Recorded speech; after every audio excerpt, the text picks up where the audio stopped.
of the Most High shall abide under the shadow of the Almighty. He's gonna uphold you.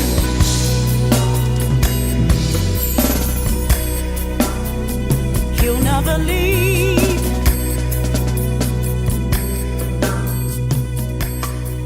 Neither will he forsake you.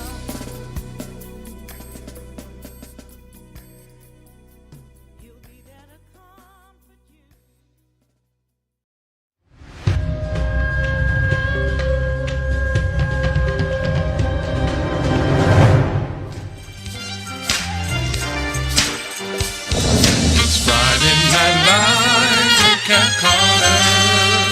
That's right, Kevin. Let's go, sir. Turn it up. Get ready, set, let's go. Yes, sir. Come on.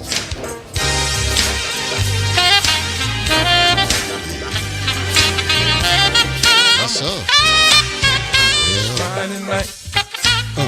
It's Friday night live. It's Friday night. Yeah. It's Friday night with Cat Carter. It's Friday night. It's Friday night. It's Friday night. What? It's Friday night Come with on. Cat Carter. It's Friday night. It's Friday night live. It's Friday night. Yes, sir.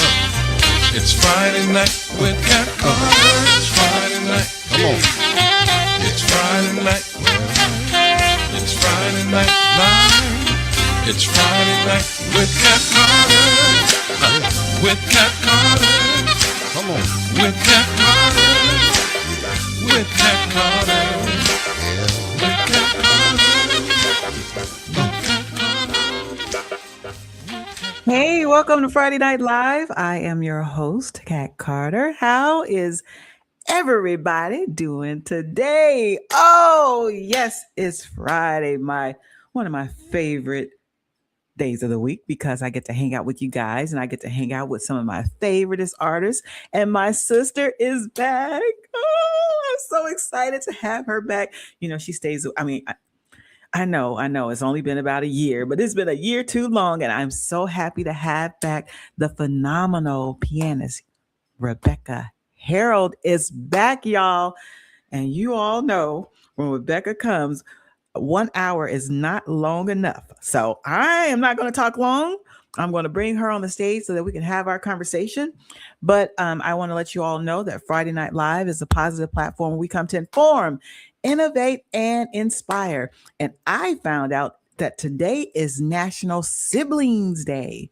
So you got to send some love to your siblings. I got two by blood and a couple, what do you call them?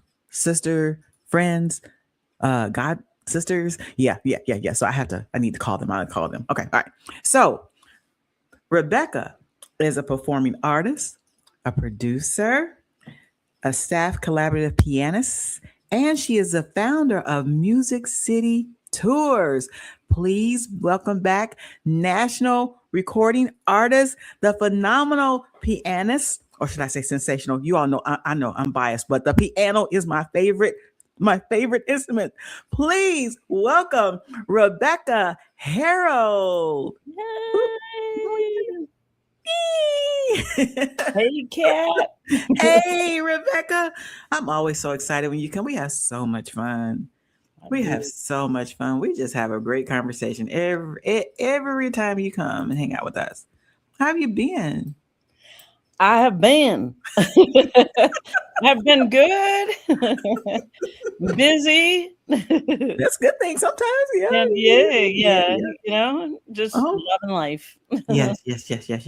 All right. Well, I'm not going to prolong the time because you know how we do when we get to talk and the time goes super fast. I mean, I think I need 3 hours with you. We never finish, but we always have a good time. So I'm going to go straight into the questions.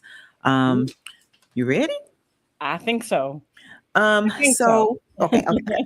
What first drew you to the piano and when did you realize it was more than just a hobby? Well, what first drew me to the piano was my mom. you Hey, know. Mom. Hey, Nice. Mom. She's no longer with us, Oh, I'm but sorry. she definitely she was my guiding light in that respect. Yeah. She just saw that I had a gift for hearing melodies and picking up things by ear. And she would sit me in her lap and we'd play on the piano when I was really little. So I Hmm. started when I was 2. And but Wow. I don't think I really realized that I was, as you say, gonna stay with it Hmm. and turn it into a vocation till probably about, I don't know, today. Had to keep it real. I No, hear you. I hear you. I I hear you. I mean, hear you. I was um, playing at the church because we had an organ, and a lot of people think that if you play piano, you play organ. That's not Mm-hmm. true. That's not Mm-hmm. true. It's a really different instrument, but the keyboard is the same. So when I was 10, I was um, playing the organ at the church. Now, I did not know that. I always thought in my head that like the piano, if you could play piano, you could play the organ easy, but I guess not. I mean, I know it's a lot of Well, pedals and yeah, stuff under there and yeah. There's all that It's a stuff going on. totally different instrument, but you can. I always say I'm a pianist who knows how to get around the organ. Yeah, yeah, yeah, yeah, yeah, yeah. So I guess by age 10, I realized, maybe I could do this for a living. Yes. Okay. Was there a specific moment or performance that made you think, hey, this is what I want to do professionally? Yeah, actually, I have a distinct memory. My brother Brian he took me to this concert that was just piano and drums. Mm-hmm. And I was amazed by how effective that was because you're used to seeing an orchestra with lots of instruments and lots of people, but that was very enlightening to me that you could have a really good experience with just those 2 instruments, and I thought, "You know what? I think that I'd like to just do that," you know? Yeah. Keep it small. I didn't really see my place in an orchestra, so to speak, because it was bigger than what I had imagined as what I could fit into. So, that was a concert at my local community college, Mm-hmm. and I remember it so well because Wow. I was probably about 12, 13, and he took me to that concert, and I thought, "Well, this is kinda neat." You can do lots of different things with music. Yeah. Yeah. Okay. Who were some of your biggest influences early on? I know your mom was, but Yeah. do you remember? Like, I know you're kind of young then, but were there some other and your brother, of course, but were there other some big influences early on? My piano teacher eventually, my mom started me, but then, she was like, You need to go actually learn and study with somebody else." Mm-hmm. And Mrs. Montgomery, Goldie Montgomery, she she was the best teacher. She just really strived to have her students think about music from an internal perspective. Like she never had us listen to the songs that we were preparing to play. She Mm-hmm. just had us, how would you do it? Oh, She was wow. really, yeah, she was really cool that way. Like just artistic development from the start, you know. Nice.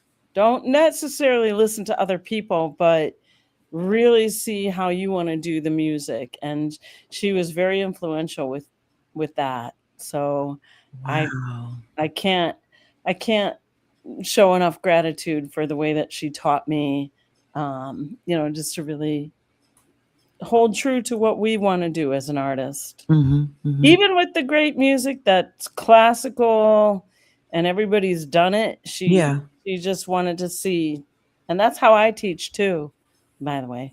That's how I teach, is just that internal perspective, because music is very transcendent in a way. Mm-hmm. We do music from the 1600s, but we're doing it today. So it Right. needs to be how we experience that music. And she cultivated that in me. Wow. So, yeah, She was sounds like an excellent teacher. she was amazing. She was just amazing. And of course, listening to great artists, I used to dance around the room with Sly and the Family Stone. Yeah. That was one of my favorite bands. I would just crank him up and just dance, dance to the music. It was even so all that inspired me to just continue to play music and listen to it and enjoy it. Nice, nice. So how would you describe your personal style as a pianist? It's pretty eclectic, I would say. As a writer, one of my earlier dreams and goals was to study with a woman named Nadia Boulanger. Mhm. She influenced Quincy Jones, George Gershwin. She had an influence as a writer over a lot of very Aaron Copland. So just even those three: Quincy Jones, George Gershwin, Aaron Copland studied with her, and she passed away in 1981 when I was still in high school. But my dream was to study with her because her goal, again, was to really just have a personal development musically. Like, what do you want to do? And when you listen to all those artists, George Gershwin, Quincy Jones, and Aaron Copland are a few of her students. Wow. She just really developed that. And I feel like that's what I've done as a composer. I never really studied composition, Mhm. but I just knew intrinsically, internally, what I wanted to hear. And that's why it's kind of eclectic. It's jazz. It's got some jazz in it, but the classical structure is there, and then the pop sensibility comes out because I like today's listeners really don't want to listen to like a 10-minute song. Yeah. I've Yeah. written 10-minute songs, but in reality, when I do them live, I cut them down to about 3 or 4 minutes because it's that style that I think Yeah. people. Now I can listen to it for about 10 minutes, but I Oh, understand what you're good. saying. Well, Mhm. then, With the instrumental, like especially, is really good. I could just yeah. meditate on it. But yeah, I understand what you're saying Well, I'm really glad to with it hear today. that. Mm-hmm. I'm glad to hear that because I Mm-hmm. do a lot of long songs, but mine is about more repetition of a motif. Mm-hmm. So it's classical jazz. I guess maybe that would be the best way to put it because jazz is music that the people like to hear, and it's emotive. It's inventive. Yeah. So And there's so would many different I would styles of it. It's like, wow. there are. And I guess that's where that was one of the hardest things to do when I was releasing music was to put my category. Mm-hmm. When you're releasing music, you have to say what category you're in. But I would say jazz and, jazz and classical. Okay. What's one technical skill that took you years to truly master? Yikes. Well, I still haven't mastered it. Oh. But there's this thing that we do in piano specifically, moving triads. They're moving thirds. And I still haven't mastered it. When you have fast moving passages that are do, mi, that combination, and moving it really fast in piano music is extremely challenging for me. And I still haven't mastered it. Is it the hand movement, or is it because it's real fast, or is it? It's both. It's both. Oh. And because when you do scales, you've only got one line to think about. But when you have that harmony and you're moving in a fast passage, you have to think about both patterns moving. So At the same time. It's the fingering And yeah, I really haven't mastered it. I still work on it a lot. Wow. Okay. Yeah, that's just one thing. There are a few. Vocally, the challenge for me has always just been how to make the song unique to me, but still honor the integrity of the music. Mm. That's always been a challenge because I feel like my emotions are really big, and trying to get them to be contained in a musical setting that somebody else has Can be written. challenging. Yeah. It's challenging. Yeah. Lots of repetition. Lots of repetition. Okay. Yeah.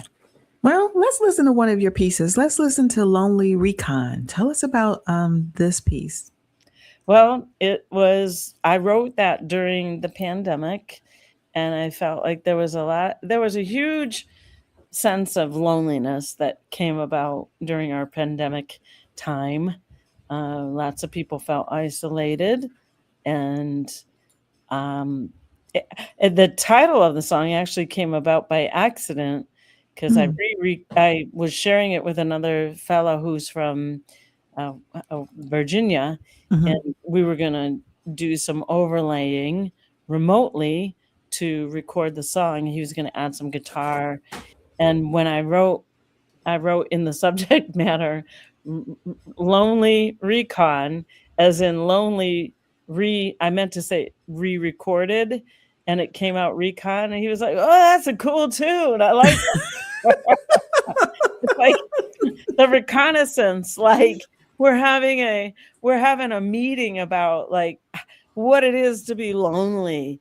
Oh So my goodness. it Wow. just I mean, that's the kernel of it was just how lonely and isolated we felt during this time. And Yeah, it was because we were in shutdown. People were we were in scared. People were shutdown, dying. People were a lot and of stuff going people were on. isolated, Yeah. and many people were not able to say their final farewells to folks. Yeah. And I don't know, I that was what I felt musically. And I was trying to still work with my fellow artists, but we were Mhm. doing everything remotely. So the title came out by accident, but the feeling is very pertinent Okay. during that time. Yeah. All right, let's check it out.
Yay!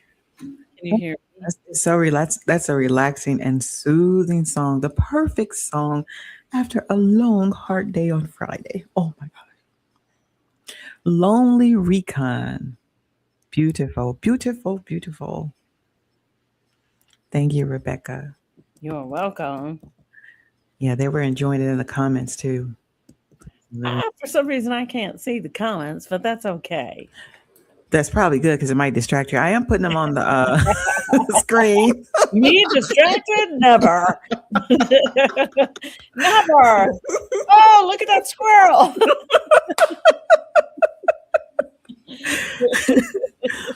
All right. So, what goes through your mind right before you walk on stage when you do your performances? Let's see. Well, a lot of what goes through my mind is just I pray. First of all, I pray that it might sound a little bit No, that's good. yeah, well, I pray that hearts can be moved. And honestly, when I was working at the ballet, I would just pray that I could make the ballerinas smile. You know, Mm-hmm. it's hard. It's hard being in the arts in some ways because it's a lot of determination and a lot of hard work. Mm-hmm. And I usually just feel like the thing that I want to do is just connect with people's hearts. And that's not really easy to do because there's so No. much that people come into any situation, a performance, whatever it might be. They've had their experience in the world that they're Mm-hmm. dealing with that, whether it's parking, doggone it. I had to, Right, right, right. drive around 90 million times to find a parking space. But then, just to have this moment where we can connect musically and, give people the opportunity to feel. Because I think a lot of the times we are so busy and we're so caught up in what we have to do that we don't allow ourselves the time to just feel. And Just to be still and just a be feel. still, Mm-hmm. Buffalo Bill, Mm-hmm. and Mm-hmm. feel. And I encourage people to shut their eyes. I'm not offended by that. Okay, wait. Wait, now I'm just don't fall asleep on me there. No, never, never, never, Yeah, never. well, hey, if that's what the music does, I mean, when when I hear from people, like it relaxes me when you play It so does. much that I want to go to sleep or whatever. That's healing. To me, that's healing, and I just pray that somehow somebody in the audience can be moved in their heart, Yeah. I'm whatever with you it on is, that. whatever it is, Yeah, because whatever it is. Yeah. yeah, a long time ago when I made my first CD, my producer says, you don't really know how your music is going to affect. You don't. You don't. It's just you put it out there and yeah, cross your fingers. But it's just I've gotten some really cool feedback from people just Yeah. that the music helps them feel good about tough times they're going through, the loss of a family member, Mm-hmm. and it transports us. It's transcendent. Um, and I that's what I pray is just that somebody can have a response. It's a communication. Yeah. In some ways when we do a performance, it feels like a one-sided communication because all I'm doing is putting out my music, Mm-hmm. the conversation, but I don't always hear back immediately what people are responding to. Yeah. So that's all I really think about and pray about is that there is movement in the heart, music That's that it. stirs the soul Yeah. and calms the mind, and so Yeah. that God can move in mysterious ways, and Right. that's one of them. There's a mystery about that. Yeah. So that's really what I think about. I think that's good. I do the same thing even with my show. I always pray Yes. before the show because, like you said, you never know um, what people are packing or what they're dealing with when they come in. You just don't. And so my prayer is always that that they feel God's love, peace, joy, whatever it is, whatever they need. Once That's they right. show, they feel much better, or they feel whatever it is that they need. Yeah. Want His love to just resonate through my guests, through me, through the music, something to just because like you said, somebody could be grieving, somebody could Hmm. don't know, you just don't know, and that's why music is powerful, media is powerful. You Hmm. you just yeah. So I think that's very responsible. I'm with you on that, and I can feel I can feel love. I can feel peace when I listen to your music. And I think that's because of your anointing, because you're the one that's playing that anointing. And then you put a prayer on top of it too. So Yeah. Yeah. feel that kind of thing. Yeah. Well, thank This you. day and time, actually, Rebecca, in this day and time, and with all the stuff that's going on, Yeah. There's a I lot of mean, information to weed yeah, through. yeah, yeah. I mean, we need this right now. The world, that's what the world needs. We really need more love of our, our neighbors and our brothers and just, and peace. Yeah. I Yeah. mean, it's just crazy right now. And I believe it's always been crazy like this, but now it's like in your face where you can just, see some things. So, like your music and the things that you do, I mean, your part, I think we need it in the world. It's just, Well, I hope that's so. just, Because long time ago, I said, this is what I do specifically, like when I was working with ballet hmm artists.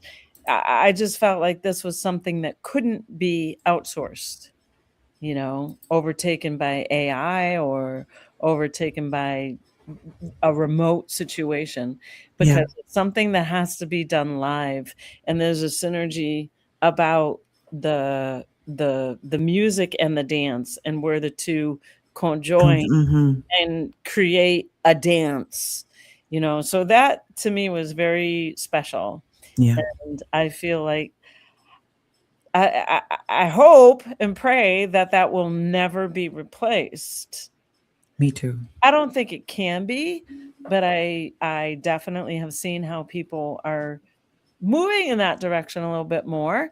Uh, hmm but from the people that I've worked with, that synergy can never be replaced Yeah, by technology. So that's that to me is going to be the hill I die on, as I say. It can't be replaced. can't be replaced.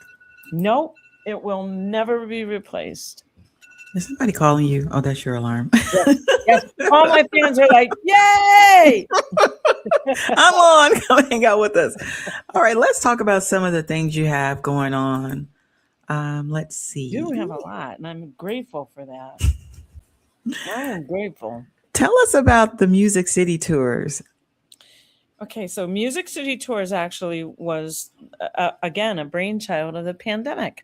So out of a kind of a scary time, I just realized that my mission and my goal in life was to help cultivate live music, hmm because a lot of things were still just and during the shutdown, people came to the computer, and that was their way to reach a lot of people, and that's good. I mean, it's a tool, but I thought to myself, oh my, this can't be the way that it ends. Yeah, Dear yeah, God, we cannot just be doing concerts in our living room, and that's it. and that's it. Yeah, So I started small. I relocated to Northwest Arkansas, and I realized, we want to still do live concerts. So I started small, local, and part of the Music City tours that is still in the development phase is having it be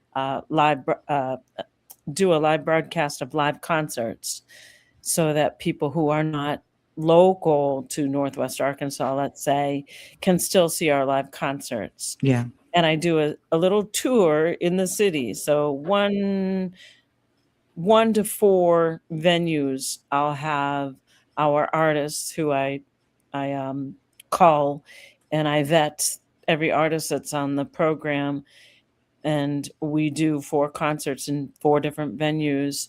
Nice.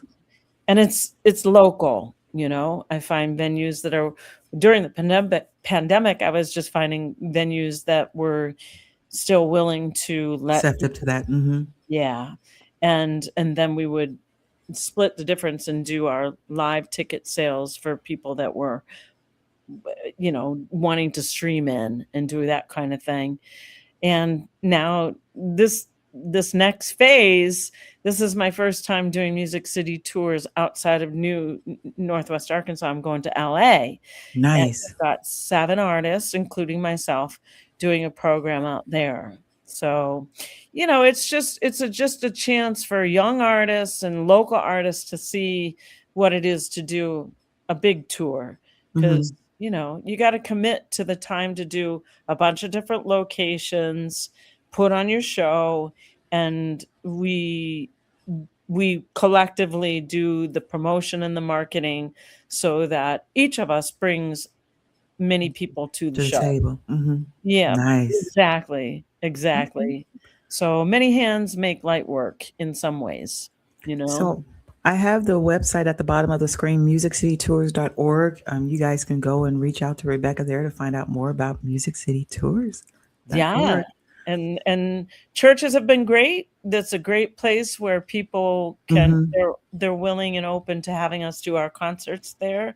So if anybody has a desire to do some live concerts, you know, call me up. But I produce the shows, you know, so I do a lot of the legwork. I do the promotion and the marketing.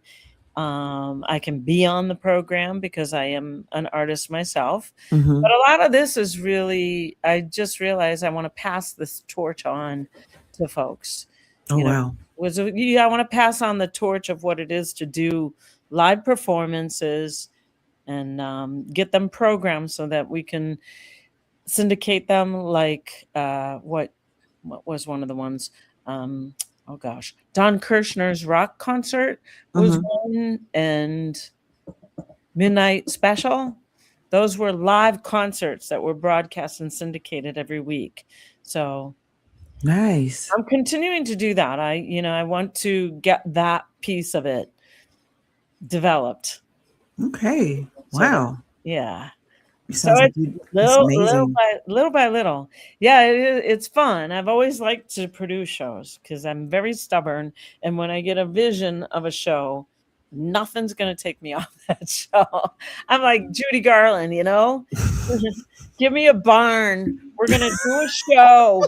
I don't care what it is. I don't care. There's a pandemic raging, but we're going to have a show. We're doing it. Okay. We are doing it.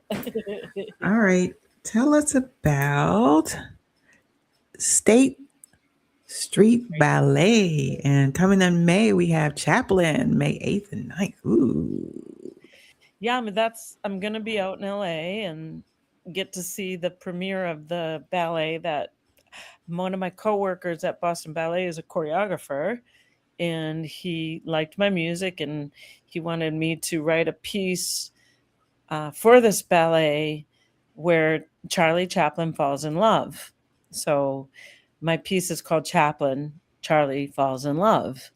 And it's, if you know about music, it's in odd meters. So 7/8, 6/8, 4/4, 3/4, 5/4. I use a lot of multiple different meters because I feel like that's kind of how we feel when we get the bite from the love bug. Kind of feel like, we're all sort of off kilter. And this ballet is being produced at State Street Ballet, and I'm really excited. I'm going to go see it, and I'll see the choreographer. I haven't seen him in probably a little over 10 years. Oh, wow. That's going to be a nice reunion. Yeah.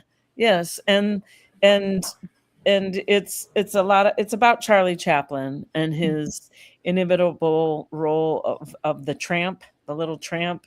That was like his most famous role. And so, yeah, that's it. I'm thrilled that he kept my music in the ballet, because in ballet, oftentimes music is is moved in and moved out very quickly. It's just something about the ballet world. They'll change music a lot to fit the dancers or to fit the program. So I was very honored that he kept my song in it, and I'm gonna go see it. I'm gonna go see the ballet. So I have a couple of snippets that you sent me, Yeah. Chaplin. You want to look at those? So what I did was I Sure. have two snippets. They're maybe like 30 seconds to a minute long, and they're like back to back. Okay, so that's so you see what I'm doing. Okay, yeah. Yes. The Okay. song, yeah. So Okay. you'll hear it.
Oh, Did I do that? was that you playing in the background? Me? No, I'm Yeah. not. I'm not Was that you playing the piano in the background? I wasn't sure. live. chat- No, no, no, Oh, no. okay. I'm not. But yeah, that's the piece. So it goes. I like that the second clip had where Charlie is dancing with his beloved. Yeah, Yeah. So yeah, it shows that was very cool, Ron, wasn't it? Very cool. his. I like Kevin's choreography. He's an up and coming choreographer, and he's the director at Lexington Ballet, because he likes to get. He does interesting details with the movement that highlights the rhythmic nuances, if you will. And I like that. Okay. Nice. That's exciting. So ballet and opera have been good for me. I don't care what Timothy, whatever his name is. He said ballet and opera are so irrelevant. He said, no, they're not. Yeah, I saw that on the news. I was They're not we're gonna do irrelevant. They're paying my bills, baby. I'm just Mhm. kidding. All right. And then the last one, this is Music City Tours presents Make a Joyful Noise. This is Yeah. coming up Friday, May 8th. Oh, wow. Okay. And this is going to be in California. That's All right. Yeah. I see you, Rebecca. And I see Yeah. Corey here too. Yeah, and Ooh. Corey. These are some friends that I've known for a while. Tony, I was in college with.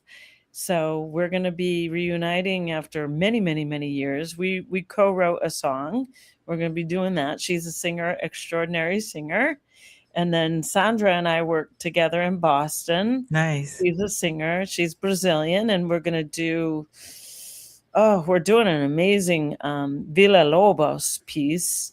Villa Lobos is a Brazilian composer, and it's gorgeous. Avery McCaffrey is a dancer, so I'm hoping to be able to play with her. You know, we'll see how that goes. She likes using a track, but she's gonna dance a lyric ballet. Nice. Yeah, it's gonna be a really fun show. Ed Basil is an award-winning pianist, and Wow. he's gonna be doing a couple numbers, and Corey is a pianist as well, and Jeff Hyman is a singer, and I'll be playing with him. We're going to do a duet singing. So it's going to be a really cool show. I like it. This is like one of my favorite things to do is just see the artist and how we're going to do a phenomenal show. It's in honor of our mothers. Oh, nice. Yes. Oh, because Mother's Day weekend. Mother's Oh, Day, okay. When you said it, it clicked. yeah. Okay. And I Okay. always do a sing along. That's part of what I Oh, do with Music City tours. So we're gonna do nice. Your Mother Should Know by the Beatles and You Are My Sunshine. Nice. Nice. Nice. Hey, I hope I feel bad because I didn't get a chance to really put a link out on Facebook so some of my friends can join us. They can catch the replay. Oh, Sometimes okay. a lot of people because Friday, sometimes people have gigs and things going on. So That's true. usually Saturday, I mean, I just get a lot of views. I mean, over the weekend I just get a lot more views and stuff. So Oh, good. yeah, so you can still send it. Yeah, All so I'm right. excited. I'm gonna do that, and then I go see the ballet. So Okay. that's my little tour for Music City Tours in LA. Okay. Well, Rebecca, I'm so sorry for this, but we're about to put you in the fire.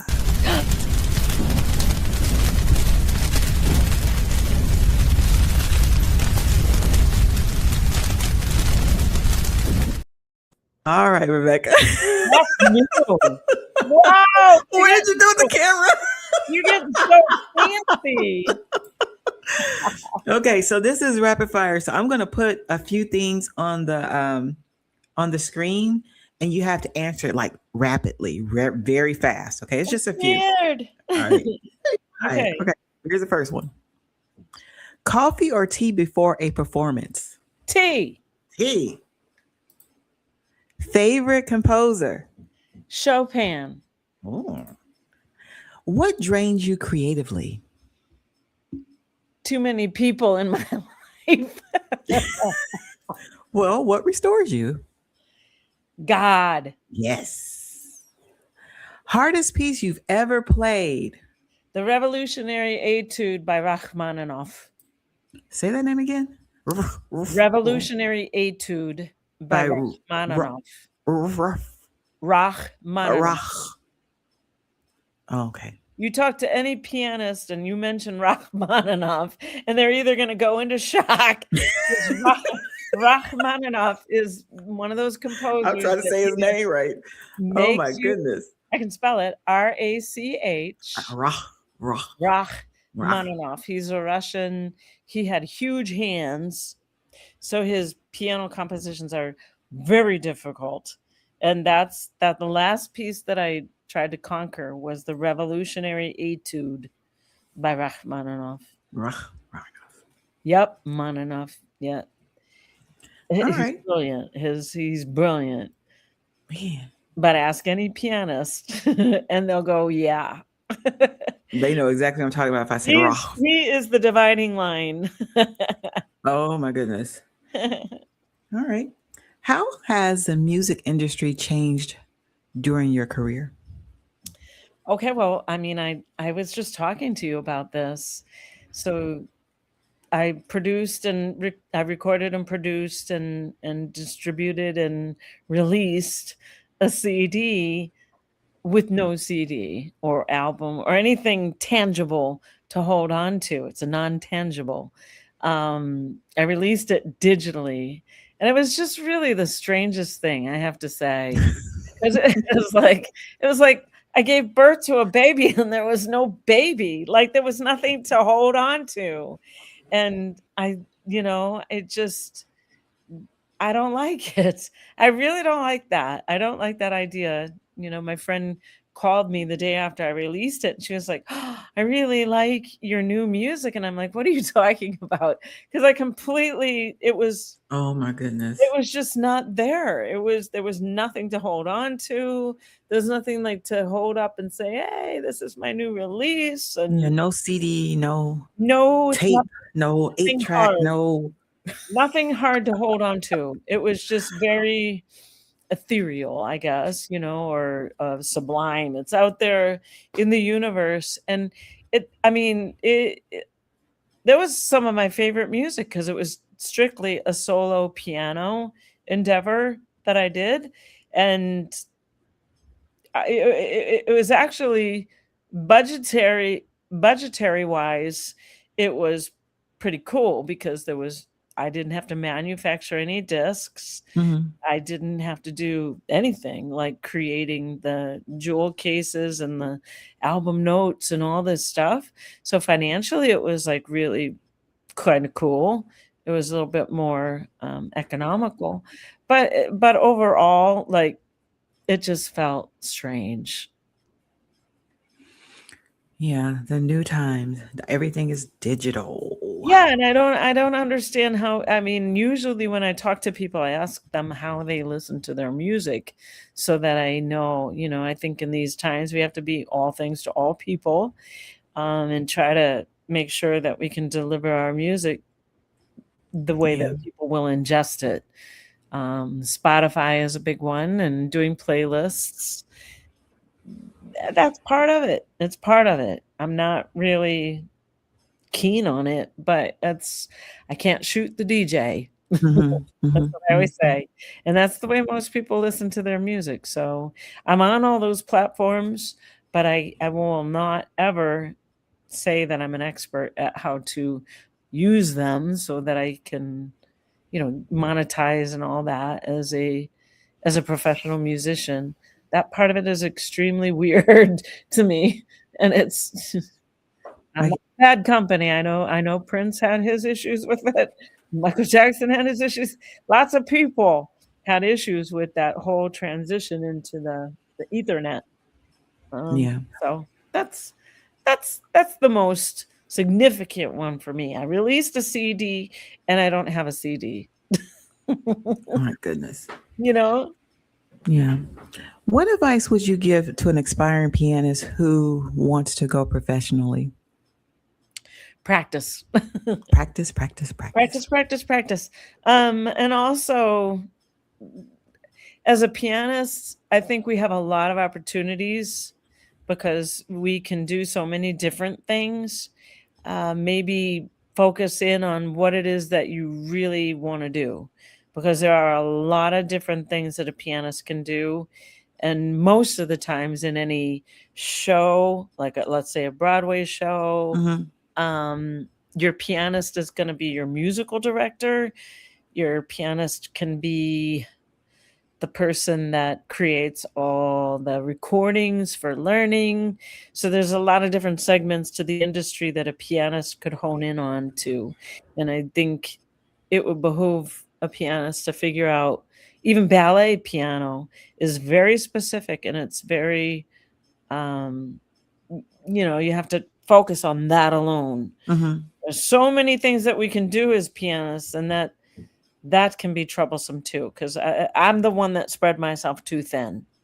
So if I can impart any wisdom, focus on what it is specifically that you want to do. If it's sync licensing, learn computer, learn computer, and learn how to sync your music with uh, a movie. There's apps out there that you can practice how to do that.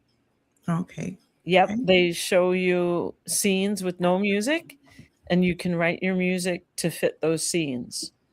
So that's a way to learn how to do scoring. Um, yeah, and just a general rule of thumb is be really good at networking. Just be very, very good at networking and follow up. Most of the jobs I've ever gotten have been from that. And just being diligent and have integrity about following up. It's one thing to go to a party and schmooze and meet a lot of people, but to follow up and have that integrity, Makes a difference. that makes a big difference. And Mhm. it's where the rubber meets the road. Because if you continue to talk to those people after you've met them at a party, let's say, or a function, Mhm. a networking function, that will keep you in their on their short list, or in their front line. And I've heard that from a lot of people. It's not just me saying that. So that's how a lot of people have gotten some really pretty cool gigs, because they just stay in there and Mhm. not with any expectation to get work, but just to say, hey, it was nice to meet you, I really liked you, and just stay in there and talk to people. I just got a job at Tulsa, Oklahoma with as a pianists for the ballet out there. Because of that, I reached out to a fellow on Facebook and saw they were doing some really good shows. They said, we just hired a pianist. We're all set. But I said, hey, I like what you're doing. Just keep in touch. And they called back and said, we need a pianist for the summer. So I got a 5-week gig, Nice. full time. They're giving me a place to live. It's full time for the summer. So I'm really grateful, and just from those conversations, those chats, that's why I invest in people. I don't really invest in like the corporation per se. Mm-hmm. Corporations are great, but corporations can fold. And if you've made good friends and really respect and appreciate the people that we're working with, then they'll know that, and they take note, because everybody, Boston Ballet, even when we closed down, lots of people moved, but they Mm-hmm. keep in touch with me because we were friends. Yeah. Okay. I think that's really important as a Okay. keyboard player, because we got a lot. Okay. Well, we're in the final few minutes of the show, believe it or not. Let them know who is coming next week. Next week, we have James Harrison Bacon. He will be here. He is a Singer. BMI singer. He's been in the game for many, many years, and he's coming back. So you all be sure to come and hang out with me next week.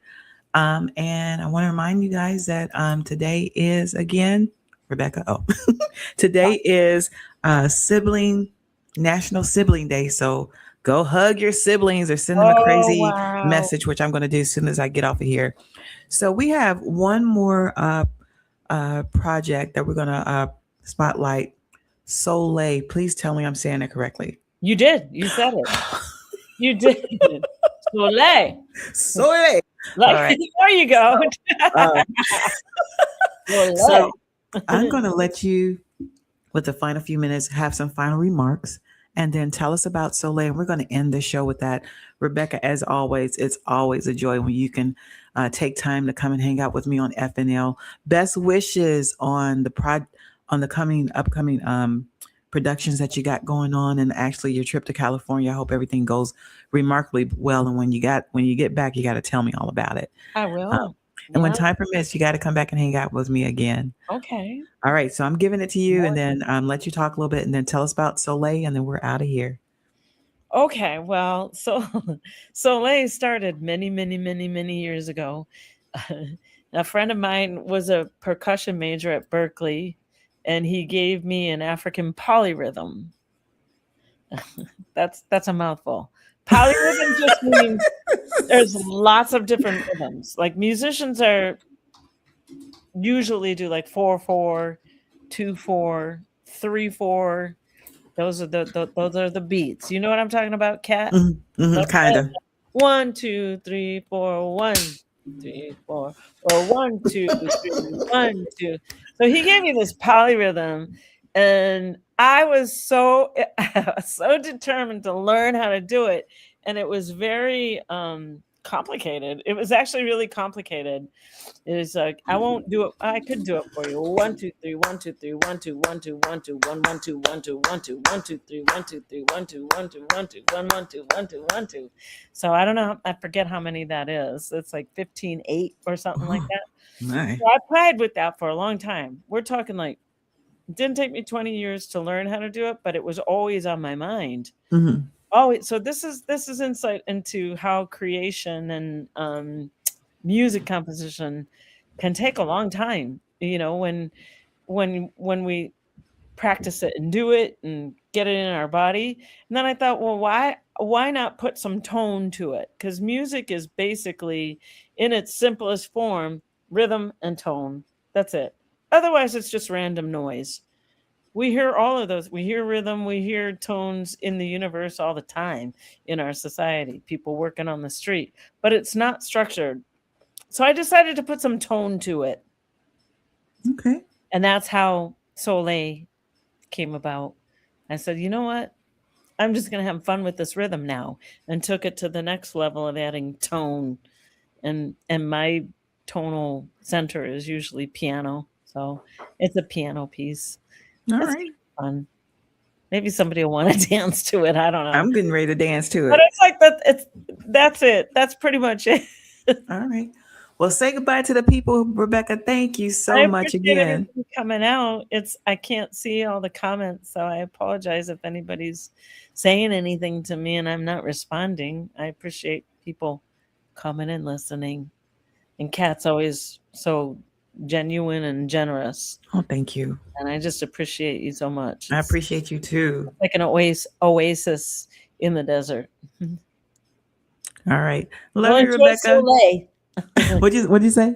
Enjoy Soleil. Soleil. All right. Love you, Rebecca. We are out of here. Love you too.